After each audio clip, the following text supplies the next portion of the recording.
اعلان نبوت کے چند ہی روز بعد آقا کریم کا گزر ایک گلی سے ہوا تو ایک مکان کے پاس سے گزر ہوا، وہاں سے رونے کی آواز آئی اور رونا اتنا دردناک تھا، آقا کریم وہاں چلے گئے۔ جب اس گھر میں پہنچے تو وہاں ایک غلام بیٹھا ہوا تھا، آقا کریم نے اس سے رونے کی وجہ پوچھی تو اس نے کہا کہ میں غلام ہوں، سارا دن اپنے مالک کی بکریاں چراتا ہوں اور رات کو جب میں بکریاں چرا کر واپس آتا ہوں، ایک تو مجھے کھانا ڈھنگ کا نہیں دیتا اور دوسرا پھر مجھے ایک گندم کی بوری پیسنے کو دیتا ہے، ساری رات مجھے لگ جاتی ہے اس گندم کی بوری کو پیسنے میں، اور پتھر کی چکی ہے تو اس سے میرے ہاتھ بھی درد کرتے ہیں اور مجھے آرام کی ضرورت ہوتی ہے، میں بھی انسان ہوں، نیند مجھے بھی آتی ہے اور مجھے بھی آرام کی طلب ہوتی ہے، تو کب تک میں اس حال میں رہوں گا؟ کیا ساری عمر میری قسمت میں یوں ہی رونا دھونا لکھا ہے اور غلامی ہی لکھی ہے؟ آقا کریم نے فرمایا کہ میں تمہاری مشقت تو کم نہیں کروا سکتا کیونکہ تمہارا مالک مانے گا نہیں، ہاں تم سو جاؤ اور تمہاری جگہ پہ میں چکی چلاتا ہوں۔ غلام نے شکریہ ادا کیا اور سو گیا،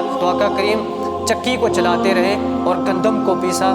یہاں ایک عزت اور شان والا نبی ہے، وہاں ایک غلام ہے جس نے ابھی تک کلمہ بھی نہیں پڑھا، لیکن ایک انسانیت کی ہمدردی، ایک انسانی ہمدردی کے تحت آقا کریم نے اس غلام کو آرام کرنے کا بولا اور خود اس کی جگہ چکی چلاتے رہے اور پوری گندم کی بوری کو پیسا اور وہ غلام سوتا رہا۔ آتے ہوئے اس کو جگانا بھی گوارا نہیں کیا، بغیر بتائے اس کو وہاں سے چلے آئے۔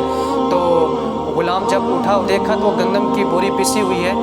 دوسرے دن آقا کریم پھر وہاں پہ پہنچے تو وہ غلام گندم کو پیسنے میں لگا ہوا تھا تو اس کے اوپر تھکن کے آثار معلوم ہو رہے تھے، تو آقا کریم نے اس کو پھر آرام کرنے کا بولا اور خود اس کی جگہ چکی چلاتے رہے۔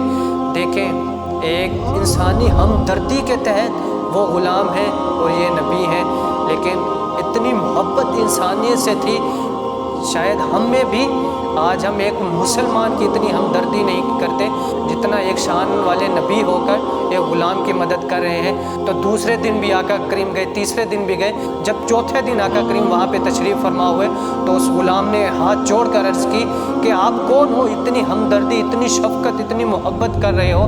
تو آقا کریم نے فرمایا تم نے سنا ہوگا کہ مکہ میں ایک شخص نے نبوت کا دعویٰ کیا ہے؟ تو اس نے کہا ہاں سنا ہے، ایک محمد نامی شخص ہے جس نے نبی ہونے کا دعویٰ کیا ہے اور وہ خود کو اللہ کا نبی کہتا ہے۔ تو آقا کریم نے فرمایا وہ تمہارے سامنے بیٹھا ہوا ہے۔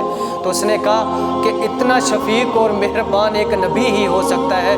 اس غلام نے اس مشقت کا صلہ ایسی مشقت کے ساتھ چکایا کہ طرح طرح کی مصیبتیں، تکلیفیں، اذیتوں کے پہاڑ ٹوٹے، تو کبھی بھی یہ نہیں کہا کہ میں اس نبی کو چھوڑوں گا۔ اس غلام کو جس نام سے دنیا یاد کرتی ہے وہ نام بلال حبشی رضی اللہ تعالیٰ عنہ ہے۔ اس مشقت کا صلہ پھر میرے آقا نے جو دیا، عرب کے بڑے بڑے سردار نیچے تھے لیکن یہ غلام کعبے کی چھت پہ تھا۔ تو یہ تھی میرے آقا کریم کی جو انسانی ہمدردی تھی، جو محبت تھی اور جو انسانیت سے محبت کا جو رشتہ تھا، تو آقا کریم نے پھر اس کو اس طرح نبھایا۔ اور آج ہم ہیں کہ ایک مسلمان ہے، اس کی ہم مدد کرنا گوارا نہیں کرتے، اس کی ہیلپ کرنا ہم گوارا نہیں کرتے۔ وہاں ایک کافر تھا اور ایک نبی تھا، لیکن پوری رات اس کے لیے گندم کو پیسا کرتے تھے، ایک پتھر کی چکی کو چلایا کرتے تھے۔